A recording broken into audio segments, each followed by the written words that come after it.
Hello अस्सलाम वालेकुम and welcome back with another reaction video. कैसे हैं आप सब लोग? उम्मीद करती हूँ बिल्कुल खैरियत से होंगे। तो आज जो मज़ेदार से टॉपिक आपके सामने लेके आए हैं फॉर रिएक्शन वीडियो, वो है आलिया भट्ट और दीपिका की मज़ेदार सी कंट्रोवर्सीज़ और उनके कमेंट्स और उनकी जर्नी, वो सब हम लेके आए हैं। वीडियो को हम स्टार्ट करते हैं, लेकिन उससे पहले मेरे चैनल को लाइक, सब्सक्राइब एंड शेयर ज़रूर कर दें और वीडियो को हम स्टार्ट करते हैं। शायद आप लोगों को मेरी बात थोड़ी सी कड़वी लगे, लेकिन ध्यान से सुनना। आपसे ज्यादा इज्जत है हमारे पास। पूछो कैसे? आपकी इज्जत एक बार गई तो गई। हम तो रोज रात को इज्जत बेचती है, साली खत्म ही नहीं। अब भी तो तुमने बोला I was seeing other people but I would go back to him. तुमको अभी याद नहीं आ रहा? Yeah, no, I can't remember the people.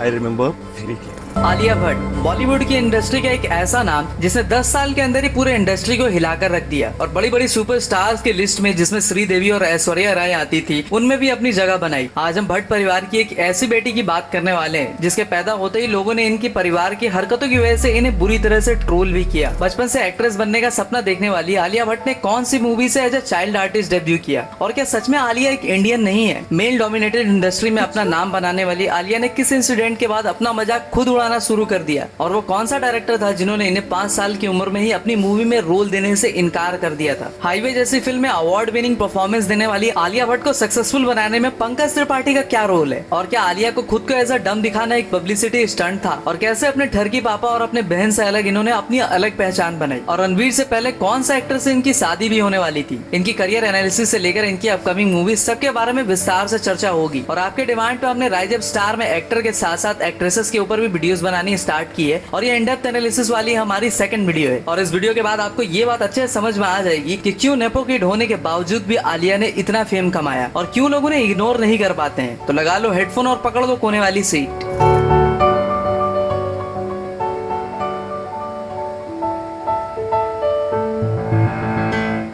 तो भैया, इंडियन सिनेमा के स्टार, सुपरस्टार्स, एक्टर्स के बारे में तो हमने आपको बहुत कुछ बताया, पर आज हम इस जंगल की शेरनियों के बारे में बात करने वाले हैं। और गुरु, इस लिस्ट में सबसे ऊपर अगर किसी का नाम आता है तो वो आलिया भट्ट ही है। महेश भट्ट और सोनी राजदान की बेटी आलिया भट्ट ने बहुत कम समय में बॉलीवुड में वो नाम कमाया जिसके लिए कई लोग दिन रात सपने देखते हैं, फिर भी उसे पूरा नहीं कर पाते। नेपोटिज्म का प्रोडक्ट होने के बावजूद आलिया ने बॉलीवुड में अपने दम पर नाम और शोहरत कमाई। इवन दीपिका और करीना को कोसों पीछे छोड़ देने वाली आलिया ने शुरू से ही अपनी स्क्रिप्ट चॉइस इतनी तगड़ी रखी कि एक पल को एक्टर्स भी इनकी मूवीज और परफॉर्मेंस से घबराने लगे। एक के बाद एक सुपरहिट की सीढ़ियों पर चढ़ के आज आलिया भट्ट ने इतना बड़ा नाम कमा लिया कि आज हर एड, हर अवार्ड, हर बड़ी मूवी इनके बिना लगभग अधूरी है। इवन बादशाह से लेकर महानायक भी जिसकी तारीफ करते हुए नहीं थकते हैं, वही है one and only Alia Bhatt.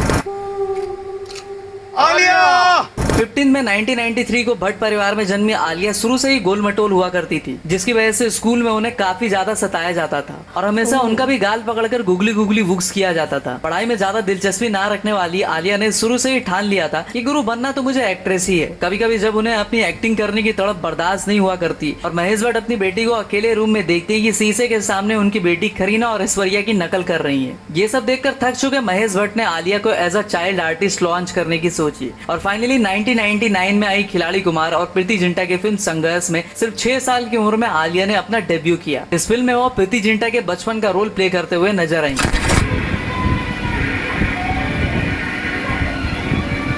पर गुरु, सब कुछ मक्खन की तरह जाता हुआ दिखता तो है पर होता नहीं। वैसे ही आलिया को भी बचपन में रिजेक्शन का सामना करना पड़ा और भैया किसी और से नहीं बल्कि गंगूबाई के डायरेक्टर संजय लीला भंसाली से। संजय लीला भंसाली ने आलिया के चाइल्ड ऑडिशन को अपनी मूवी के लिए रिजेक्ट कर दिया। पर वो कहते हैं ना कि कामयाबी इतनी हासिल करो कि आपके हेटर्स भी आपके फैन हो जाए। भट्ट परिवार में जन्मी आलिया भट्ट शुरू से ही अपने पप्पा से ज्यादा क्लोज नहीं थी। अब बड़ों के पास अपने बच्चों के लिए टाइम ही कहाँ था। अगर आप भट्ट परिवार के काले राज जानना चाहते हो तो मेरी ये वाली वीडियो जरूर देखना। अपनी बहन पूजा भट्ट के करियर को देखकर आलिया को एक बात तो अच्छे समझ में आ चुका था कि बापू सेहत के लिए बहुत हानिकारक है। और इंडस्ट्री में 2012 में स्टूडेंट ऑफ द ईयर से डेब्यू करने के बाद आलिया ने इस कार्टून को अपना गॉडफादर मान लिया। शुरू से ही एक्टिंग को एज ए करियर बनाने की चाहत रखने वाली आलिया ने 12 के बाद से एक्टिंग क्लासेस में जाने की ठान ली। पर वीडियो, हमारे जौहर साहब की नजरों से इस हीरे को कौन बचा सकता था? और करण जौहर ने स्टूडेंट ऑफ द ईयर के ऑडिशन के लिए आलिया समेत 500 लड़कियों को बुला लिया और बिना ड्रामा क्लास गए हुए भी खुद से एक्टिंग सीखने वाली आलिया ने करण के गुड बुक्स में बहुत जल्दी अपनी जगह जगह बना ली। पर शुरू से स्लिम फिगर ना रखने की वजह से करण ने उन्हें इस रोल के लिए वेट लॉस करने को कहा। पर गुरु, जब एक्टिंग का भूत सर पर सवार हो तो क्या कुछ नहीं हो सकता। कुछ ही महीनों के अंदर में आलिया ने 16 kg वेट लॉस किया और आ गई बॉलीवुड की 0 फिगर के लिस्ट में। 19 साल की एज में ही आलिया ने 2 नए चेहरे वरुण धवन और सिद्धार्थ मल्होत्रा के साथ काम किया और बॉक्स ऑफिस पर इन तीनों की जोड़ी ने कमाल कर दिया। 50 करोड़ में धर्मा प्रोडक्शन के अंदर बनी इस मूवी ने बॉक्स ऑफिस पर 109 करोड़ का कलेक्शन किया और करण की भी इस फिल्म से चल पड़ी। पहली फिल्म से सबकी चहेती बनी आलिया ने अपने पापा को thank you for not supporting का कार्ड भी भेजा और अपने पापा को बता दिया कि जो कांड उन्होंने अपनी बड़ी बेटी के साथ किया उससे आलिया काफी दूर रहने वाली। जमुना बाई नर्सरी स्कूल से पढ़ाई करने वाली आलिया भट्ट ने अपनी प्यार की कहानी भी अपनी पहली मूवी से ही शुरू कर दी, जहां उनके पहले चुम्बन सिद्धार्थ मल्होत्रा को डेट करने की खबर मीडिया में काफी पॉपुलर भी हुई। स्टूडेंट ऑफ द ईयर के सुपर हिट होने के जस्ट बाद इम्तियाज अली ने आलिया को अपने ड्रीम प्रोजेक्ट, जिसे वो टीवी पर ऑलरेडी बना चुके थे, उसे ऑफर कर डाला। और किसी भी न्यू एक्टर या एक्ट्रेसेस के लिए हाईवे जैसी मूवी में रोल पुल अप करना आसान काम नहीं था, पर अपनी लगन से आलिया ने वीरा के कैरेक्टर में जो जान फूकी कि हाईवे ने क्रिटिकली बहुत नाम कमाया। और गुरु, जहाँ करण ने आलिया करियर को चांद तक पहुंचाया तो वहीं गड्ढे खोदने का काम भी इन्हीं भाई साहब ने किया। कांड विद करण के शो में प्रेसिडेंट को पृथ्वीराज चौहान बताने वाली भट्ट साहब की सुपुत्री को लोगों ने जमकर ट्रोल किया और सबने आलिया की पढ़ाई लिखाई से लेकर उनके परवरिश पर सवाल उठाने शुरू कर दिए। और भाई करे भी क्यों ना भाई साहब, अब जिस देश में रह रहे हो उसी के प्रेसिडेंट का नाम आपको नहीं पता होगा।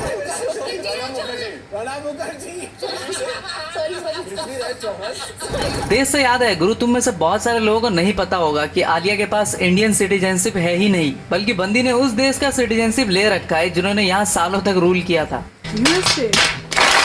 अक्षय को तो लोग कैनेडियन कुमार कहकर बहुत ट्रोल मारा करते थे, लेकिन आज आलिया जैसे स्टार्स तो छोड़ो, यूट्यूबर्स भी फॉरेन सिटीजनशिप और फॉरेन गर्लफ्रेंड सब कुछ विदेशी माल लेकर घूम रहे हैं। समझ रहे हो? समझ रहे हो?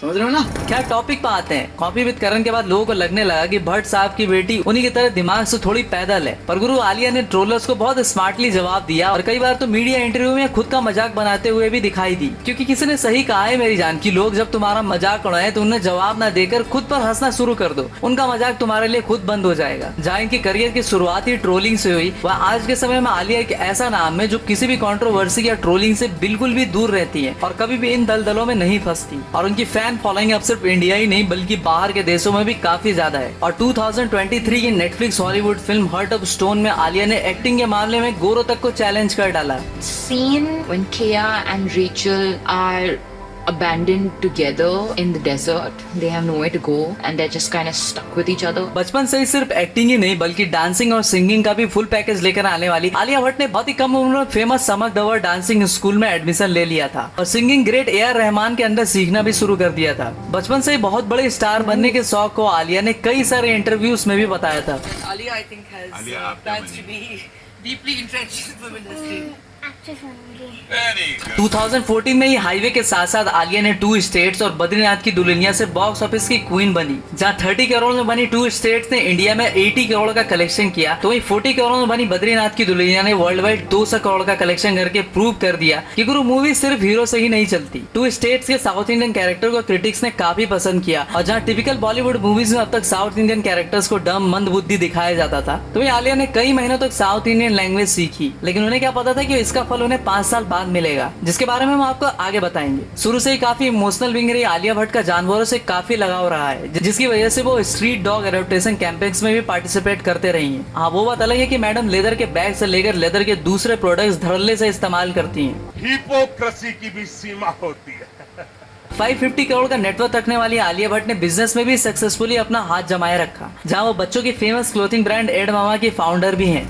Edamama combines 2 things I care deeply about: our planet and our children. So, I decided to create a world that nurtures in children a love of nature.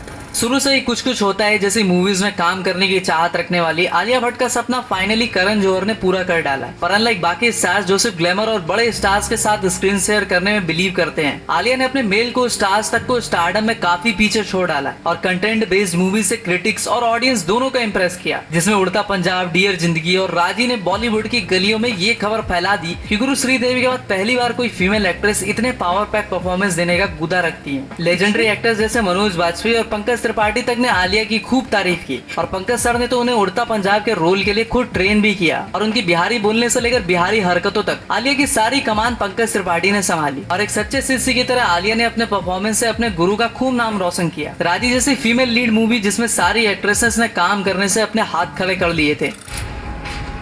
मैं चाहता हूँ तुम मेरी जगह ले लो, हिंदुस्तान की आंख और कान बन के। हाँ, ये मूवी मैंने भी देखी। हमारा इंटरनेट मैसेज हिंदुस्तान के साथ हमारे हालात काफी सख्त होने वाले हैं। वही आलिया ने इंडियन स्पाई सहमत के कैरेक्टर को इस फिल्म में इस तरह परफॉर्म किया कि मैं भूल गया कि मैं कोई फिल्म देख रहा हूँ और इसलिए सिर्फ 35 करोड़ के बजट में बनी इस फिल्म में वर्ल्ड वाइड 200 करोड़ का कलेक्शन किया और इस फिल्म का वो इमोशनल सीन कब मीम में तब्दील हो गया किसी को पता ही नहीं चला। मुझे अपने घर जाना है, मुझे घर जाना है। वुमेन एम्पावरमेंट पर बेस्ड होने द बेस्ट फिल्म राजी के बाद से ही लोगों का नजरिया आलिया के लिए बदलना शुरू हो गया। मतलब ये फिल्म उनके करियर के लिए मील का पत्थर साबित हुई। शुरू से ही सुपरहिट फिल्मों का मीठा स्वाद चखने वाली आलिया भट्ट को 2015 में पहली बार डिजास्टर फिल्म शानदार का कड़वा स्वाद भी चखना पड़ा। शाहिद कपूर और आलिया भट्ट की इस मूवी को क्रिटिक्स और ऑडियंस दोनों ने जमकर पेला और भैया आलिया के फैंस तो छोड़ो, कुत्ते भी नहीं गए बसंती का नंगा नाच देखने। 70 करोड़ में बनी इस मूवी ने सिर्फ 40 करोड़ कमाए और प्रोड्यूसर डिस्ट्रीब्यूटर्स आलिया को लेकर भी अपना लॉस करवा लिए। पर भाई भट्ट परिवार की चतुर बेटी ने अगले ही साल किंग ऑफ बॉलीवुड शाहरुख खान के साथ कोलैबोरेट किया और दी सुपरहिट फिल्म डियर जिंदगी। एसआरके ने भी इंटरव्यू में आलिया की जमकर तारीफ की और उन्हें बॉलीवुड लेडी सुपरस्टार तक डिक्लेयर कर दिया। Ladies and gentlemen, the one and only, the topmost actress and the most beautiful girl in the world. उड़ता पंजाब और राजी जैसी मूवीज के लिए बेस्ट एक्ट्रेसेस का अवार्ड जीतने वाली आलिया भट्ट ने खुद के प्रोडक्शन हाउस भी लॉन्च किया और 2022 में एसआरके के रेड सीरीज के साथ कोलैबोरेट करके बनाई डार्लिंग। ओटीटी पर रिलीज हुई ये फिल्म एक दिन में ही मोस्ट वॉच्ड मूवीज की लिस्ट में भी शामिल हो गई। मूवी में हमजा के कैरेक्टर को भी पहले एसआरके प्ले करने वाले थे, पर गुरु डेट इश्यूज की वजह से हम किंग और क्वीन का कोलैबोरेशन दोबारा से देखने को नहीं मिला। शाहरुख खान साहब हमजा प्ले करना चाहते थे। ये मुझे बहुत अर्ली स्टेजेस में किसी ने बताया था, मैं एग्जैक्टली मुझे याद नहीं, रेड चिलीज में ही हुआ था ये। इसके अलावा 2019 की हिट फिल्म गली बॉय में भी इन्होंने जबरदस्त काम किया और इसी वजह से इस फिल्म ने भी 238 करोड़ का कलेक्शन किया। तू शुक्र कर उसकी गर्दन नहीं तोड़ी मैं, अभी एक ही लाइफ है, एक ही तो है, ऊपर से वो घुस रही है बीच में, गुस्सा नहीं आएगा क्या? गुरु कंट्रोवर्सी से हमेशा दूर रहने वाली आलिया को अपने करियर की शुरुआत में एक डांस परफॉर्मेंस के लिए काफी क्रिटिसिज्म झेलना पड़ा। हुआ कुछ ऐसा कि मुजफ्फरनगर दंगों के बाद तुरंत बाद मैडम ने एक डांस परफॉर्मेंस दिया और भैया मीडिया ने एक इररिस्पॉन्सिबल एक्ट्रेस तक बुलाना शुरू कर दिया और जहां उनके पापा से लेकर सलमान भाऊ सबने आलिया की इस गलती को एक्सेप्ट किया। भारी मिस्टेक हो गया सर। साहू और गोलमाल अगेन जैसे बिग बजट मूवी को रिजेक्ट करने वाली आलिया ने ठान लिया था कि भाई मुझे फीमेल लीड रोल वाली फिल्में ही करनी है और इन सब मूवीज को ना चुनकर उन्होंने अपने करियर का सबसे बड़ा रिस्क लिया और साइन की संजय लीला भंसाली की film Gangubai Kathiawadi. Female mafia पर इससे पहले भी श्रद्धा कपूर ने हसीना पार्कर का रोल प्ले किया था, पर गुरु ऑडियंस ने उनकी मूवी और परफॉर्मेंस दोनों को कचड़े में डाल दिया था और लाइक श्रद्धा कपूर, आलिया को भी इस रोल के लिए काफी क्रिटिसिज्म झेलना पड़ा। लोगों का तो कहना था कि आलिया जैसा बेबी फेस गंगूबाई जैसे कैरेक्टर्स को सपने में भी प्ले नहीं कर सकता और सच बताऊं तो मुझे भी ऐसा ही लगता था। और जब 25 फरवरी 2022 को ये मूवी रिलीज हुई तो बॉलीवुड के अंदर से लेकर बाहर तक सबकी आंखें आलिया को देखकर फटी की फटी रह गई। Who's your favorite actor currently, like The new age from the new guys? No yeah. Doubt Do you- is there anyone you Alia like? की परफॉर्मेंस, आलिया की जो भी यहाँ पे शुरू से ही देखने में आई हैं वो बहुत ही अच्छी थी, सिवाय एक मूवी के जो कि उनकी फ्लॉप हो गई थी और फ्लॉप भी नहीं कहेंगे उसको, एवरेज थी। और शुरू की जो इनकी स्टोरी थी वो काफ़ी हेल्दी थी और ये वो तो कोई भी नहीं कर पाता इतनी जल्दी से वेट लॉस कोई नहीं कर पाता जितनी जल्दी उन्होंने किया बॉलीवुड में आने के लिए।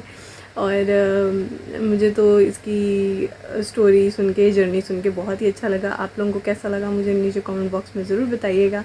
मिलते हैं नेक्स्ट वीडियो के साथ, तब तक के लिए अल्लाह हाफिज़।